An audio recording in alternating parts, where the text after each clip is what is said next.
Help me reach 1,000 subscribers. Please give this video a like and share your thoughts in the comments.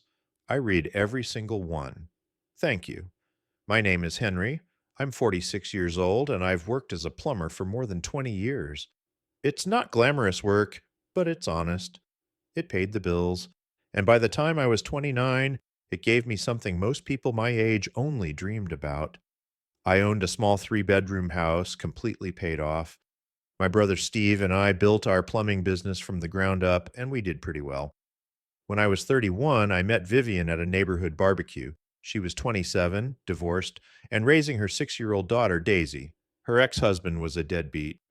He disappeared when Daisy was barely a toddler, and the only time he remembered her was when guilt pushed him to mail a $100 check every now and then. Vivian was barely making it. She worked part-time at a daycare and drove an old Honda that puffed out black smoke every morning. I still remember the very first time I met Daisy. She peeked out from behind Vivian's legs, her big brown eyes shy and quiet.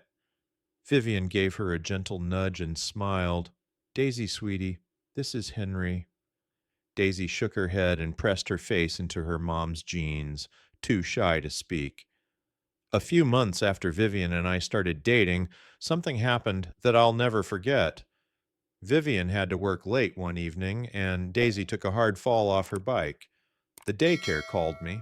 At first, I thought there was a mistake, but when I got there, the receptionist told me, "Vivian listed you as Daisy's emergency contact." That hit me. I rushed over, heart pounding, and when I walked into the nurse's office, Daisy was sitting there, cheeks streaked with tears, sniffling, her knee scraped up and bleeding. "Hey, kiddo," I said, kneeling beside her. "Let's take a look at that battle wound." "It hurts," she whispered between sobs. "I know," I said softly, pulling out the first aid kit. "But we'll fix you up. Strong girls like you heal fast." I cleaned her knee as gently as I could, put on 2 sparkly princess Band-Aids, and gave her a crooked smile. "There, good as new. What do you think?" Daisy looked at the bandages, then up at me through tear-filled lashes, and then, out of nowhere, she whispered in a shaky voice, "Thanks, Daddy." Not Mr. Henry. Daddy. I froze. My throat tightened. That word wasn't casual. It meant everything. Later that night, when Vivian got home, I told her what happened. "She called me Daddy," I said quietly, still replaying it in my head. Vivian's eyes softened. "She's been asking for weeks if you were going to be her new dad." I think she was just waiting for the right moment. That moment changed me. I never planned on having kids, but from that day forward, Daisy was mine. When she turned 7, Vivian and I got married. Daisy insisted on being both the flower girl and the ring bearer. "It's my wedding, too," she declared, hands on her hips like a little general. The room erupted in laughter, but for me it was no joke, it was the truth. Daisy wasn't baggage I had taken on. She was family I had chosen. Those early years were some of the best of my life. Saturday mornings became our special time, me and Daisy grabbing pancakes at a little diner, syrup dripping off her fork as she giggled, before heading to Home Depot to dream up building projects. "Dad, can we build a treehouse?" she'd ask with bright eyes. "Sure," I'd grin. "It might end up looking like a crooked shed, but we'll call it a treehouse." She'd laugh and cling to my arm like I was her whole world. Every time she called me Dad, it melted me all over again. When she was 8, I started a college fund and added money to it faithfully. By the time she turned 13, there was already more than $15,000 set aside for her. My friends used to tell me I was a saint for raising another man's kid, but I never thought of it that way. She wasn't someone else's child. I was her father. But then high school hit, and everything started to change. At first, it was the typical teenage stuff. Eye rolls, short answers, hours shut up in her room. I told myself it was just a phase. But then came the day she stopped calling me Dad. The first time it happened, I was standing in the kitchen. "Austin, can you get me this?" she said casually, without even looking up from her phone. It felt like a punch to the stomach. One night at Target, it cut deeper. She turned to Vivian and said, "Can Austin buy me the nicer notebooks?" Like I wasn't standing right there, wallet in hand. I pulled her aside, my chest tight. "Why are you calling me Austin?" I asked quietly. "I'm your dad." She just shrugged and rolled her eyes. "Whatever. You know what I meant." I wanted to shake her and tell her words matter. Instead, I just stood there, stung. When I told Vivian about it later, she brushed it off.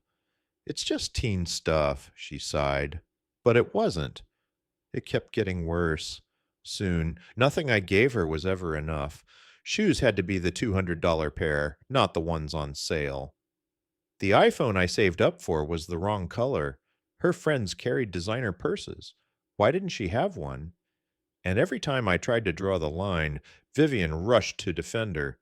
"She's just finding herself," she'd say, shaking her head at me. "Don't be so hard on her." But I knew what finding herself was costing me. Hundreds every month, not even counting the roof over her head, the braces, the car insurance, the medical bills. And what did I get in return? Silence, attitude, and the feeling that I was nothing more than a walking wallet. The breaking point came on her 16th birthday. I had saved for months to buy her a safe, reliable Honda Civic, the kind of car I knew wouldn't leave her stranded. I wrapped the keys in a small box, tried to make it special. When she saw the car in the driveway, she didn't smile. She didn't even pretend. She sneered. "Seriously? A Civic? My friend Jenna got a BMW. Her stepdad actually cares." I forced myself to stay calm. "Daisy, I wanted you to have something safe and reliable. This is a good car. It'll last you for years." She folded her arms, glaring at me. Then she said it. "My real dad would have understood." The words hit harder than a punch. My jaw tightened. Finally, I managed to get the words out. "Your real dad? You mean the same man who hasn't shown his face in, what, a million years? The one who can't even bother to send you a birthday card?" She rolled her eyes like the truth didn't matter, but her words cut deeper than she'll ever realize. The breaking point, the moment that destroyed everything, came later at a dinner party. I had invited a few friends over, just grilling, relaxing, sharing drinks, easy conversation floating through the night air. We started talking about college savings, and I mentioned casually, "I've got enough saved to cover state school for Daisy. She'll be set when the time comes." That's when Daisy strolled into the room, phone glued to her hand. Without even glancing up, she announced, "Actually, I got into NYU. Mom and I already talked about it." It was news to me. I cleared my throat, trying to keep my voice steady. "That's great, Daisy, but we'll need to talk about finances.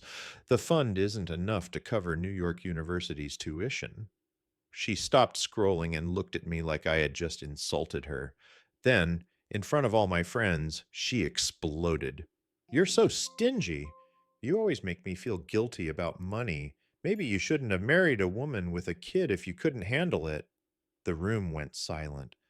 All eyes turned toward me, and then she delivered the dagger. "Don't tell me what to do. You're not my dad. You're just some guy who pays for stuff." My hands shook, but I forced myself to look her in the eye. "Exactly. I pay for stuff. Like this house, the clothes you wear, the phone you can't put down, the car you drive around town. Is that what you mean, Daisy?" She scoffed, rolled her eyes. Before I could continue, Vivian jumped in. "Don't lecture my child," she snapped. "If you want to lecture someone, maybe you should have your own kids." The air in the room froze. My friends' faces twisted with pity. And Vivian, she wrapped her arm around Daisy and murmured, "She's just stressed. Maybe we should call it a night." Not one word of correction, not one ounce of defense for me, the man who had raised her daughter for 13 years. That night, I made my decision. The next morning, I went to the bank, emptied the college fund, and transferred every cent into my retirement account. Then I filed for divorce. Vivian was stunned. "What? Henry, no." You can't just walk away like this, she cried, clutching my arm. Tears welled in her eyes as she pleaded, think of everything we've built. Think of Daisy. You can't just throw that away. She needs you. We need you. I shook my head. No, Vivian. What Daisy needs is someone on paper to call a father, someone willing to be her ATM. And what you need is a doormat. That's not me. Maybe it's time I have kids of my own. Her face crumpled. The guilt act shifted into apology. I'm sorry, Henry. I should have handled things differently. I should have. I cut her off. Yes, you should have. But that ship has sailed. It's too late for apologies. When Daisy disrespected me, you didn't correct her. You scolded me. That told me everything I needed to know. Right then, Daisy stormed in, her voice sharp, eyes blazing. You can't do this. We are family, she screamed. I looked her dead in the eye. Family? What family, Daisy? I was just the guy who paid for stuff. I was never your father. Isn't that what you said? So go find your real dad. Go find your real family. Her jaw dropped, but I didn't stop. I needed her to hear me. I'm filing for divorce because of you, Daisy, because of your disrespect, and because of you, Vivian, because you never stood by me. You never told your daughter I was her father. You let her tear me down. And when I defended myself, you scolded me. That's not family. That's a trap. I stepped back, my voice steady now. And I'll tell you both this. Next time you try to rope another man into marriage, Vivian, don't make the same mistake. A marriage without respect is already dead. Daisy slammed doors, screamed, called me every name she could think of, but I was done. Done funding disrespect. 5 years went by. I rebuilt my life. I poured myself into the business, expanding it far beyond what Steve and I had once imagined. I bought a bigger house. Life was calm, peaceful, no slammed doors, no endless battles, just work, weekends fishing, and a home that finally felt like mine. Then, one afternoon, there was a knock at my door. I opened it, and there they were, Vivian and Daisy. Daisy looked hollow, older, worn down. The fire in her eyes had been replaced with something else. Shame, maybe. Vivian clutched her purse strap like it was the only thing keeping her upright. Vivian spoke first. Henry, please, we need help. Daisy said nothing. She just stared at me, lips trembling, like she couldn't decide whether to cry or spit. I raised an eyebrow. What happened? Vivian's voice cracked. The money's gone. Everything. The Honda got repossessed. College. She dropped out. I got remarried, but it fell apart. I'm divorced again. We have nowhere else to go. I let out a bitter laugh, shaking my head. What do you expect me to do, Vivian? Trade you in for another round? I'm not a used car salesman. You don't just show up when everything falls apart and expect me to fix it. My eyes shifted to Daisy, the little girl who once handed me dandelions, whispering, Daddy, this one's for you. But all I could see was that teenager standing in my living room years ago, sneering, telling me I wasn't her dad, just some guy who paid for stuff. I took a breath, steady and cold.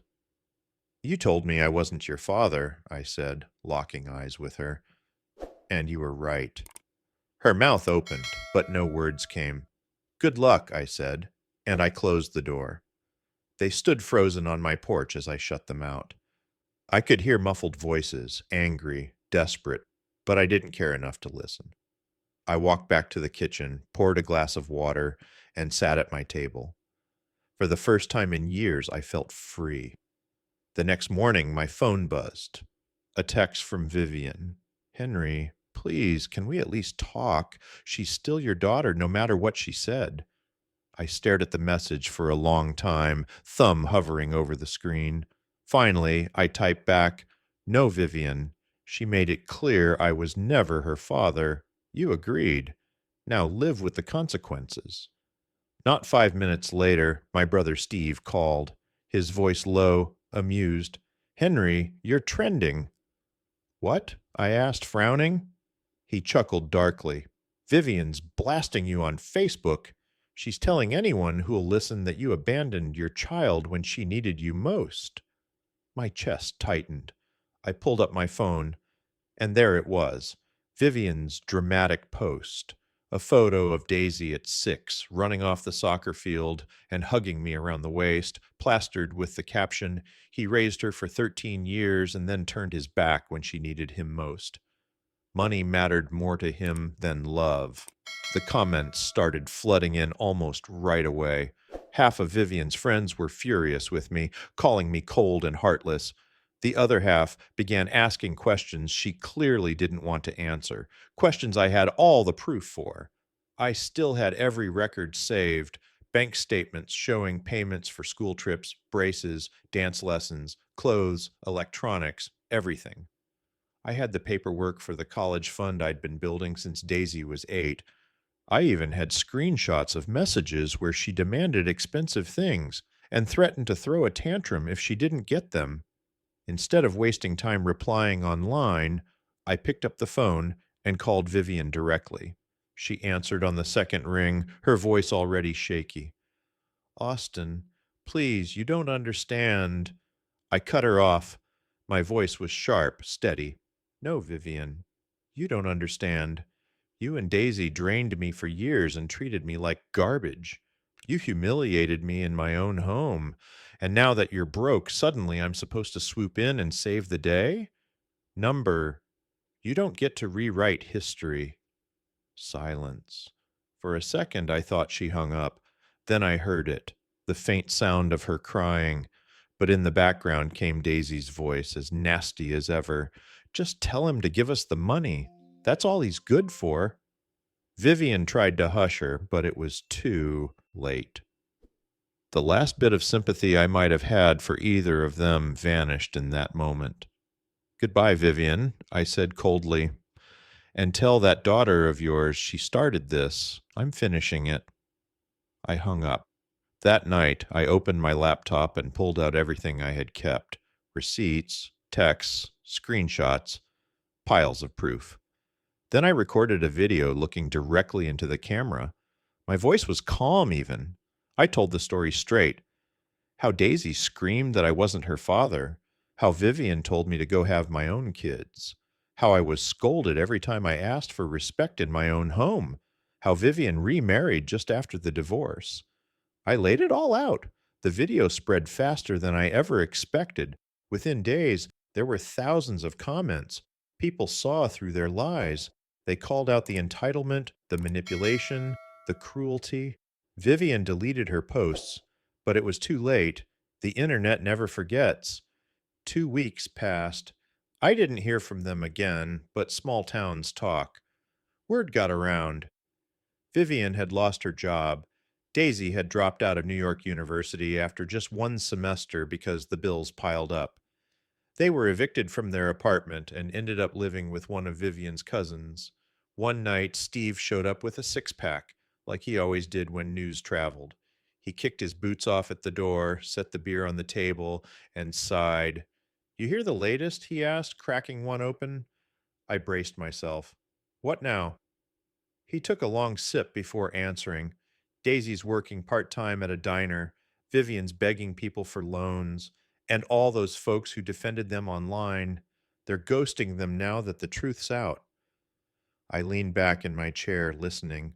I didn't smile, didn't laugh, but deep inside, something shifted.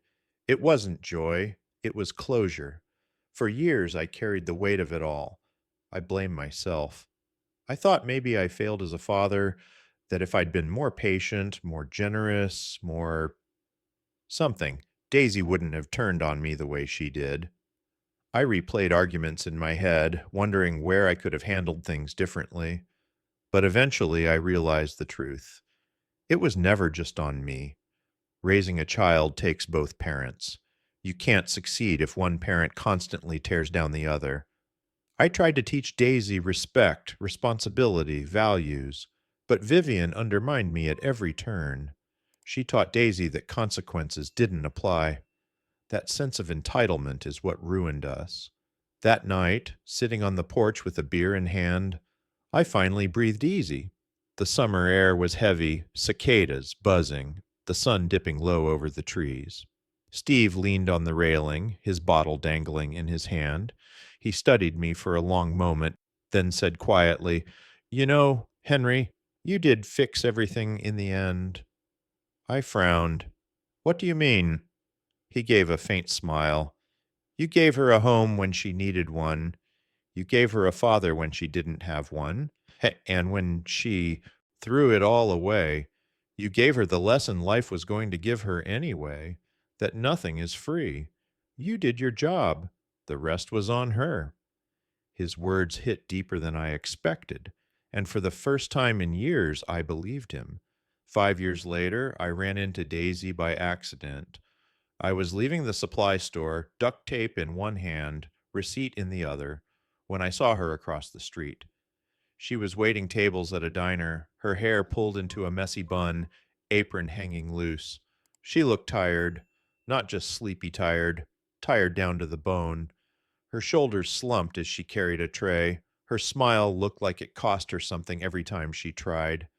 She was a shadow of the little girl who once ran barefoot through sprinklers, laughing like the world couldn't touch her. Our eyes met through the window. Recognition hit both of us. She froze, tray in hand. For a moment, everything else faded. The clatter, the chatter, all of it. She opened her mouth like she wanted to say something. Maybe, sorry, maybe help. I'll never know. I stood there, waiting, hoping maybe she'd step outside, close the distance. But she didn't. She just stood still, staring, with years of silence hanging between us. Finally, I gave her a small nod, distant, polite. Then I turned and walked away. Because she was right all those years ago. I wasn't her father. I was only the man who chose to be her dad. And she chose to throw that away. And I never looked back. Dear listeners, share your thoughts in the comments below, and don't forget to like, share, and subscribe.